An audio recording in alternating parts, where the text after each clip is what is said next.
Hello, everybody. I'm Christine Curzio. I run a company called Simply Payments, Inc. I've been in business for about 6 years on my own, and I have about 20 to 22 years of experience in the payments industry. So I know a little bit about payment processing. So if anybody has any questions, if you are currently accepting payments, for your services or your products for your business, and you have questions about your statements, feel free to ask me about that as well. So today what I wanted to do is talk about how you can get your either new company or older company on board to accept online payments in time for this holiday. I know today is December 7th, so we're cutting it a bit short, but that's okay, I'll help you. So what I wanted to go over today was a few things here. I've put a table of contents together. We're going to go over the various ways to accept payments, choosing your best processor, some top questions from some of the business owners, just a little bit about the difference between debit and credit rates, because some people don't understand there is a difference between the rates, and then what type of documents you need to open a merchant account.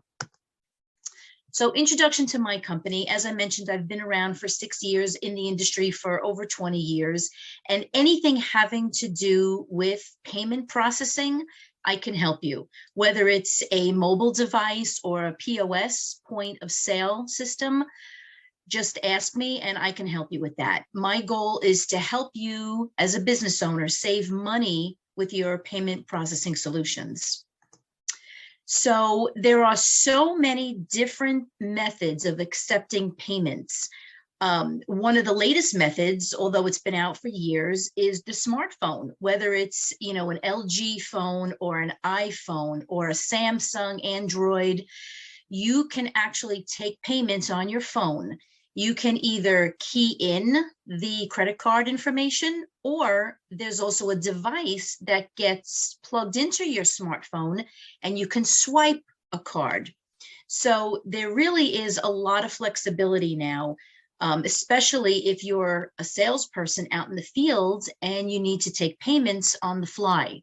So having a smartphone and having a payment solution embedded or right into your phone is so important these days. So let me talk about some of the other methods of accepting payments. We offer all different types. I know a lot of you who are in maybe the restaurant business have heard of POS systems, point of sale systems. There are dozens and dozens, or hundreds, I should say, out there.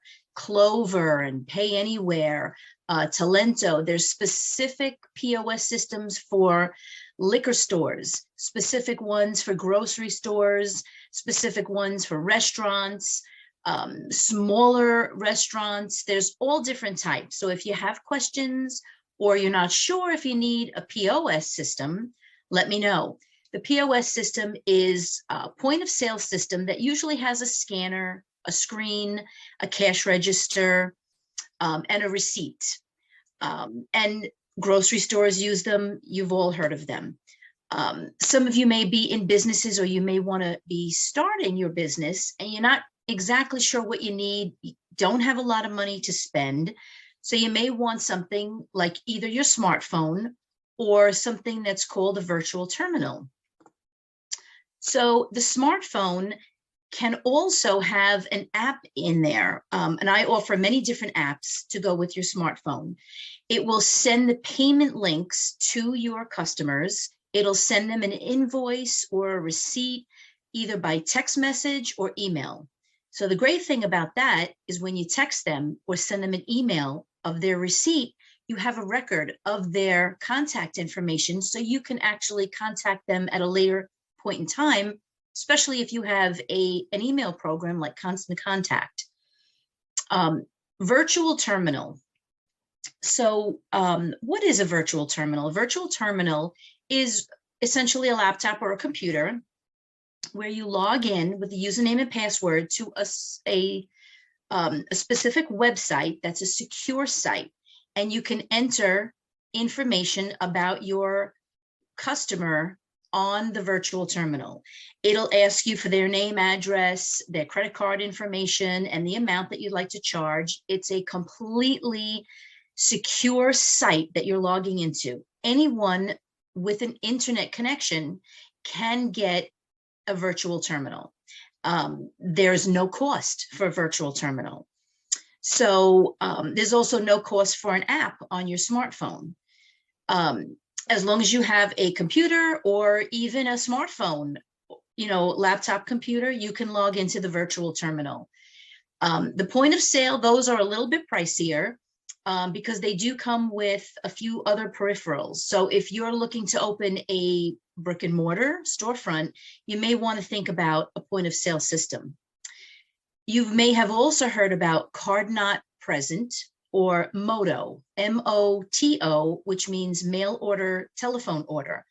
That means that you don't have any device in front of you that you can either swipe or take a card information. Someone will have to call you on the phone and give you their card information, and then you would then input that information into a virtual terminal.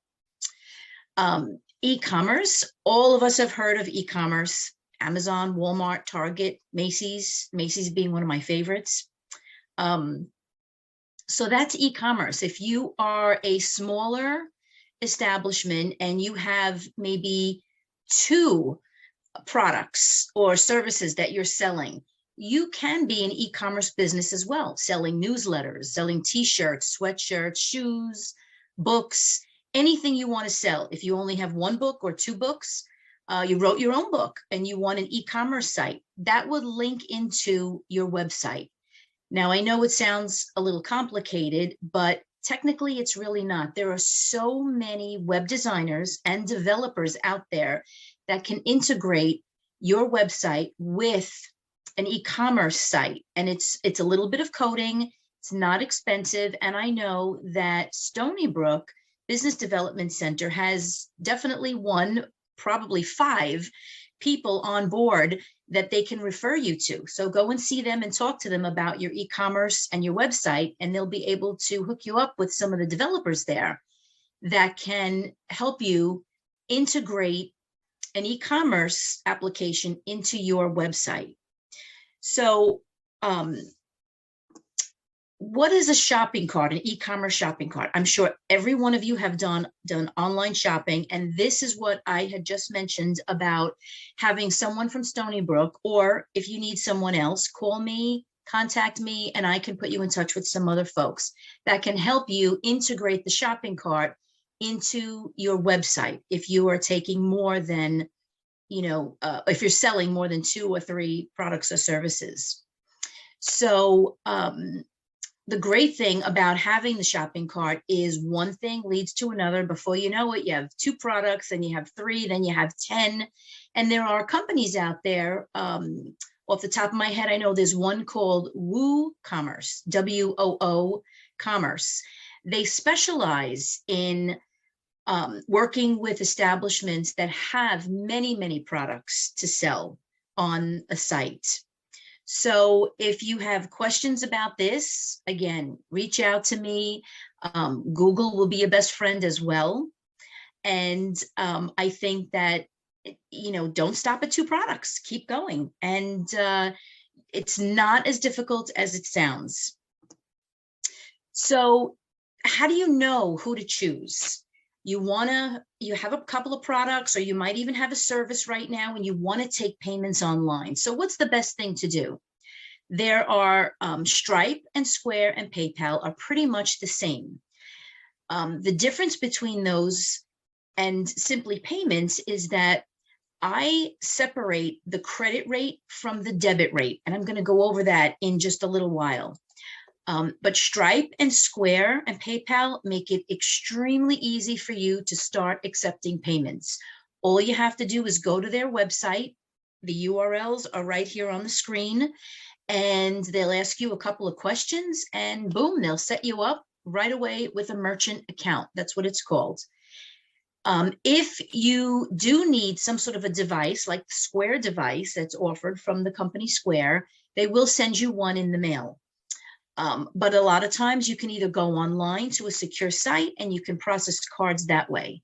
So Stripe, Square, and PayPal pretty much are the same.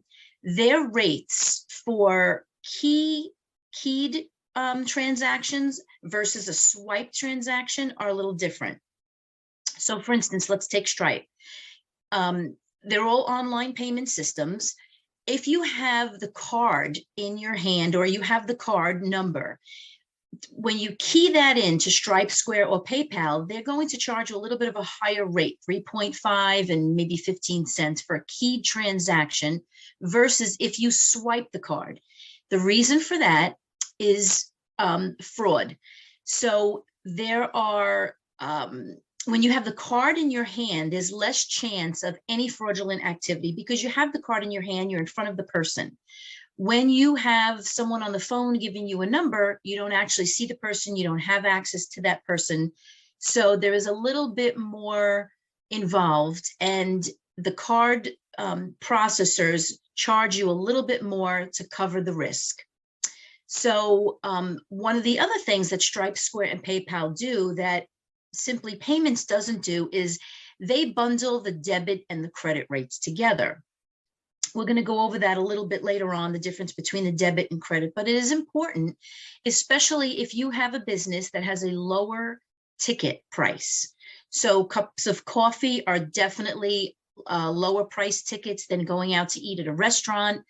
If it's a pizzeria, you have a lower price ticket, $5, $4 for a slice of pizza versus maybe $50 to $100 for a dinner at a restaurant. So you want to definitely think about taking or using a separate credit than debit rate if you do have low ticket items that you're selling, some t-shirts and things of that nature. So how do you choose the best processor? These are some of the best processors. There's many out there, but how do you choose which one? Google them. Google is going to be your best friend if it's not already. It's my best friend right now. Make sure they're a reputable company. Anybody can sell you anything. I can sell you anything, but is my customer service going to be superb? This is one of the things I talk to a lot of my business owners about. Yeah, you have a snazzy guy coming in a nice tie and a suit, and he's talking up a mile a minute, and he's throwing all kinds of gadgets at you, and I can do this, I can do that, I can do this. But look at it as an auto dealer. The salesperson is selling you the best car out there, but then when you have a problem with the car and you bring it back to the dealer, what are your experiences? Customer support is really key. Anybody can sell, but you need someone who's going to support you. When you have a customer in front of you and their credit card is not working or there's a problem, you need to be able to call the customer support person at that credit card company. So not only do you want to make sure they're reputable, but you want to change you want to check their Google ratings and everything about them online. What else can you do to make sure you choose the best processor? Is call them. Ask them for the rates and the fees in writing, and make sure there are 0 termination fees, which are also called ETF, which is early termination fee. You don't want any minimums. You don't want to be responsible for charging, $5,000 a month minimum, or they'll charge you $100 a month. You don't want a multi-year, 3-year contract is what some of these companies ask you to sign, but a year contract. With my company, with Simply Payments, we don't have any contracts. You do have to sign an agreement so that you abide by the Visa and the MasterCard rules and regulations. But if merchant processing is not working for you and you call me and say, this is not working, I am going out of business, or I don't like this, or it's not for me, I don't want to hold you to the fire. If you can't or don't want to do business with me, then let's cancel it. I'm not going to charge you any early termination fees. We'll end the relationship for whatever reason there is, but there are some merchant processing companies that will not do that. So these are really the 3 things that you need to make sure you choose the best processor. If you've already chosen a processor and you need some feedback or guidance, send me your contract, send me anything that you have, fax it, email. My contact information will be on the last slide. and I can help you with that. I'll take a look at it, let you know if you're being charged fair fees and rates, or if you have any hidden fees or anything hidden in the contract, which they do like to hide, the termination fees. And those termination fees can go up to $350 to $500. So if you're ready to sign a contract and take on credit card processing, make sure you don't have any of those ETF fees. So I get a lot of questions about merchant processing, but these are the top 3 questions, which you can see them being the top 3 questions.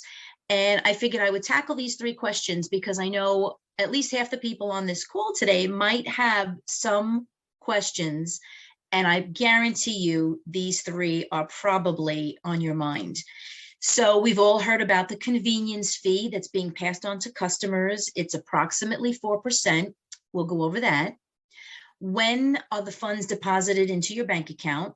The very next day. It's called next day funding. And what monthly fees will you pay? There are various monthly fees that each credit card processing company charges, so we'll take a look at those. So the convenience fee. Some of you have businesses that you want to start and you're not sure if you want to go into this convenience fee program. There's many programs. There's a basic program where you're charged a debit and credit rate to your customers. There's also a convenience fee program. So you'll see more and more people out in New York, especially because it was illegal in New York for a while, but more and more people like restaurants and other business owners are charging 4% to the customer. It's passed on to the customer so that the merchant or the business owner doesn't have to pay their fees at the end of the month. It's actually called the cash discount program. So if you have a lot of your clients or your customers are friends of yours and you don't want to charge them the 4% fee, we can certainly bypass that and everyone else will get charged the 4% fee. But keep in mind, when you bypass someone, that means that you as the business owner will be taking on that 4% fee. So you may not want to do that. So if yours is a business where you're not sure whether you want to utilize the cash discount program, call me. We'll talk about it. I'll give you the pros, the cons, what types of businesses are best suited for the cash discount program. For instance, we have a grocery store, and the line item at the very bottom where it says non-cash adjustment is a 4% item, and the woman that owns this store or this grocery store passes on the fees to her customers. In the beginning, it was very difficult because she switched over from a generic regular merchant processing account to this cash discount program. Does it get your customers a little annoyed? Yes, it does. But unfortunately, the credit card companies are charging some high rates and fees lately, and it's very difficult for the business owners to absorb all those fees just to take credit cards. So a lot of companies, not so much the larger ones, but maybe the smaller companies, are starting to accept other alternative payments like Venmo and Zelle. That's another webinar, so I'm not going to talk about Zelle and Venmo today. We're here to talk about merchant processing. So cash discount is one of the top questions. And if you have any questions or you need more information about this, I can certainly help you with that. Funds, this is the most important question of all is when are you going to receive your money? If you, what's called batch, which is an automatic process on your credit card terminal or your virtual terminal or your gateway or your POS system, it automatically closes out your batch, it's called, by 6 or 7 p.m., sometimes as late as 9 p.m., and your funds will be in your bank account the very next day by 10 a.m. So it is very convenient to accept credit card payments. Unfortunately, sometimes the rates can go anywhere between, 1% and 4%, and we'll go over that in a few moments. But it definitely will reduce your receivables by taking credit cards going forward. Monthly fees. Every credit card processing company has different monthly fees. Simply Payments charges $10 a month for the fees, and that covers it covers a PCI fee, and it covers any other incidentals that may come up, but it's $10 for the month. Some other companies charge some of the fees that you may see below or that you may not see. It'll be hidden somewhere. Look at the second line, $119 they would charge for an annual processor fee, regulatory fee. Some of these fees that are listed are bogus fees. And that's another webinar that I have that we'll talk about that, how to save money and look at bogus fees. But sometimes when you're signing your contract with these credit card processing companies, they'll have fees that are hidden, and sometimes they creep up on you. Sometimes the credit card companies initiate a new fee. This, effective as of, December 1st, we're going to charge an account on file fee for $25. Now, you never bargained for that when you first signed up for credit card processing. So sometimes they sneak in some fees. And that's why I highly recommend, when you do have a merchant account, whether you're using Stripe or PayPal or Simply Payments, you check your monthly statement. And that's one of the services that we offer, is we check every single one of our accounts. We check their monthly statements to make sure there are no fees that have been added in without our knowledge. So you wanted to make sure that you check on those monthly statement fees once you sign up for a merchant account. So let's talk a little bit about credit versus debit, because if you're just starting out and you're thinking about taking credit cards, there definitely is a significant difference between credit rates and debit rates. So as you know, the credit card is issued by your bank. You're typically borrowing funds, and then you'll pay the money back at the end of the month with interest. If you don't pay it back by the end of that month, there will be interest. If you pay it back within that month, there will not be interest. But looking at this from your customer's perspective, there's many different types of credit cards out there. Let's talk about credit. There's a plain vanilla Visa card, there's rewards cards, there's business cards, there's Amex is another category. Each one of these cards has their own what's called interchange rates. If it's a rewards card, that means that your customer, or even if you have one, you're receiving special rewards for either travel or points or Amazon points, and someone has to pay for those points that you're getting on your card. Who pays for that? Not the bank. You as the business owner. So the credit card companies charge what's called an interchange rate.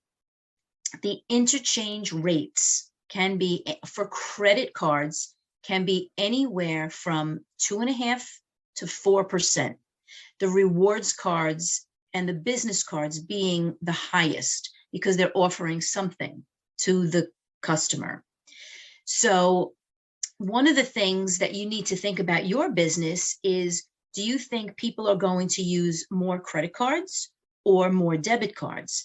And the way to think about that is, if your ticket item is lower, they'll use debit cards. Debit cards are associated with your bank account, your checking account.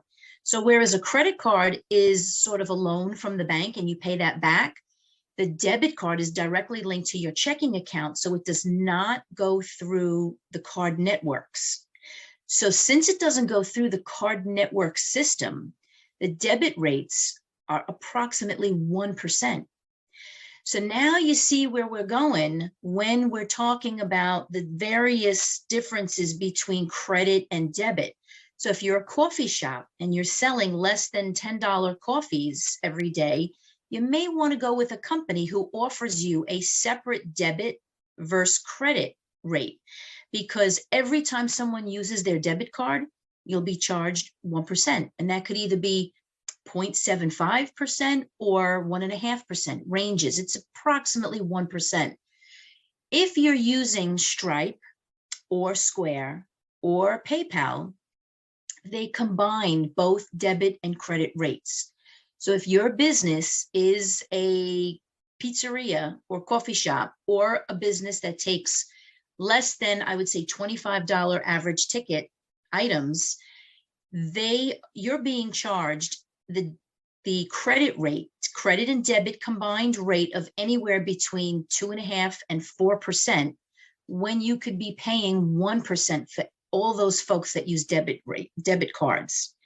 Now, if you're currently taking cards and you have no idea what your debit versus credit ratio is, send me your credit card statement and I'll tell you, I'll show you. There are so many different interchange rates out there. There's actually, I think it's over 300 as of this past April. The interchange rates change every April and every October. It's called the spring release and the fall release. So, and the rates usually don't go down, they usually go up. So each line item on your merchant statement, or most merchant statements, have a code on there, whether it's CR for credit, DB for debit, or D. I can help you decipher that.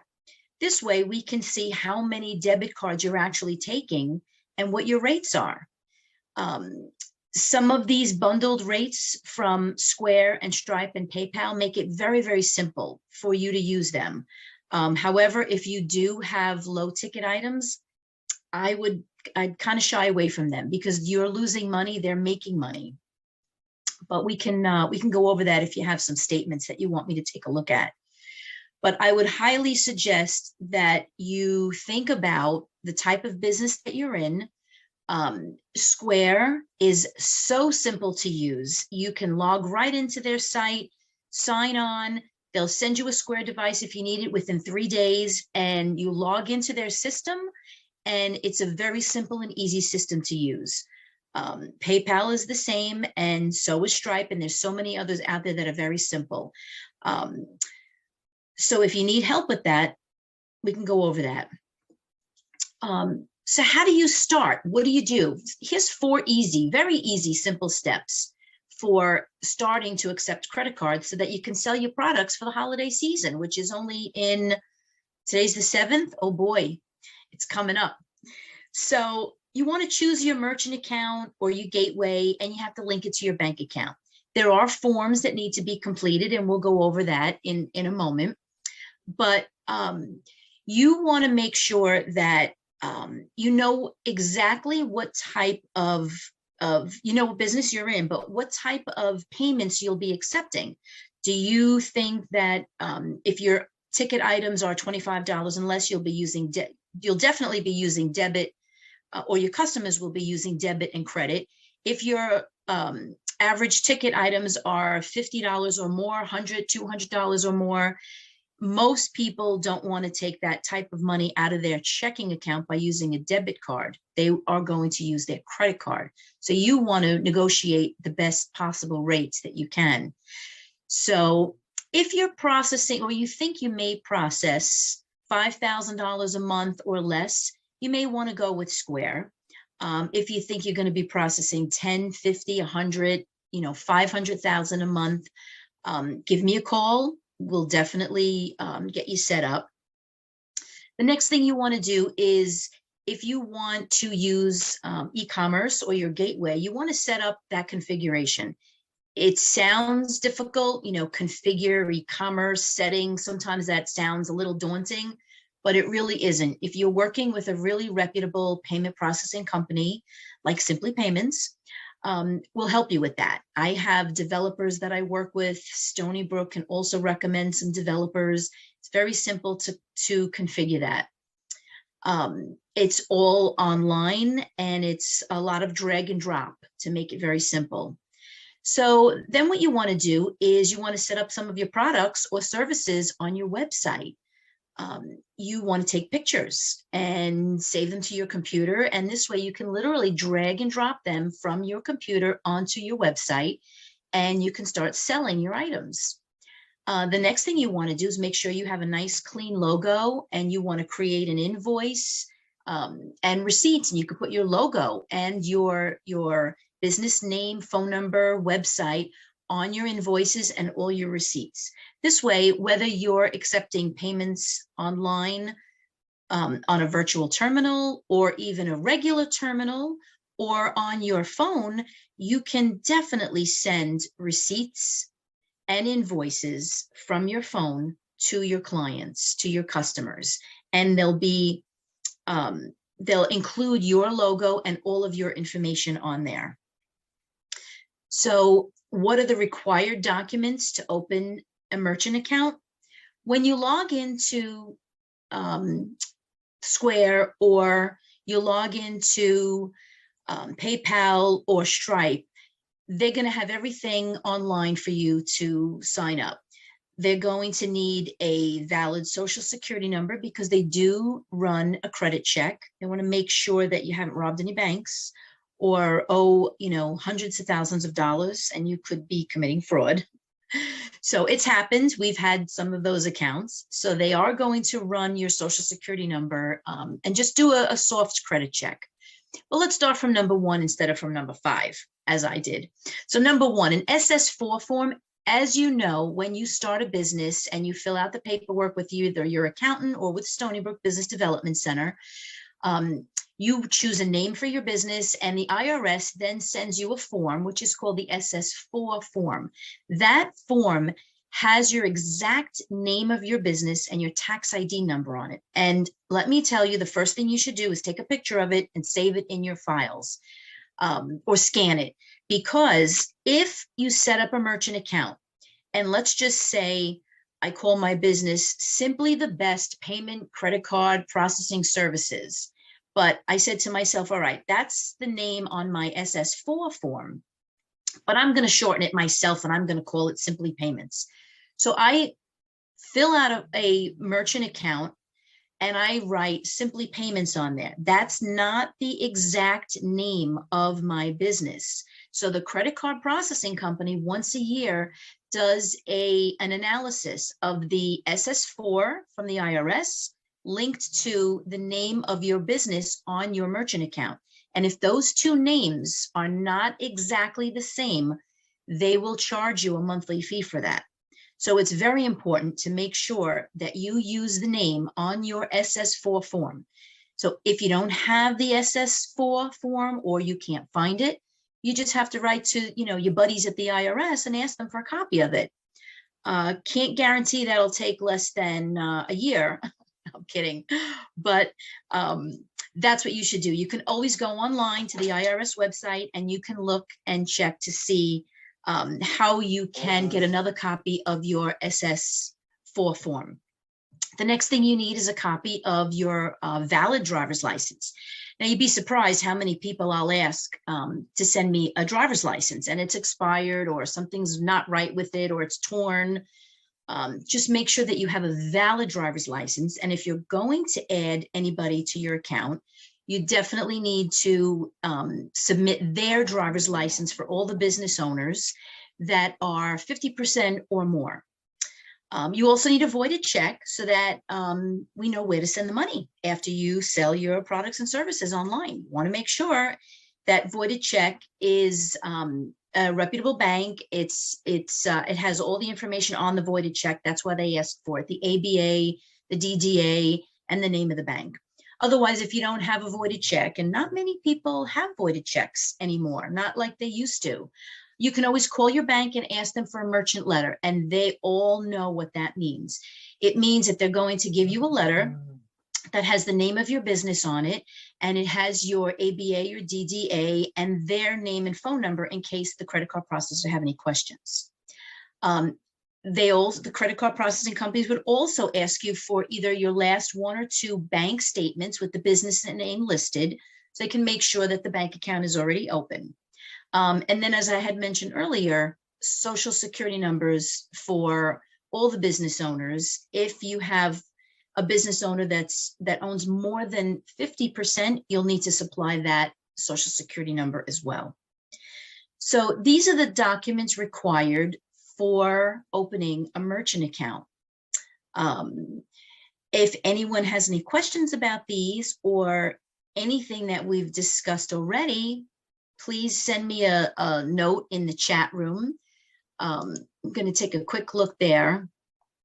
So someone had questioned, if you can sign into a virtual terminal for free, why would you pay for a payment system? That's an excellent question. You wouldn't pay for it. You would never pay for a system if you don't need it. The only types of businesses that really need a system are the brick and mortar ones. If you're walking into a bookstore, you're walking into a restaurant, a pizzeria, you may need a POS system or a terminal. If you have an online business and you're selling your products or services being psychologist, therapist, maybe a tutoring services, there's all different types of services. You can use a virtual terminal. You'll still have to set up a merchant account, but you won't need any systems, any terminals, any hardware. All you need is your laptop and an internet connection, and then you're good to go. So I don't think I see any other questions in the chat room.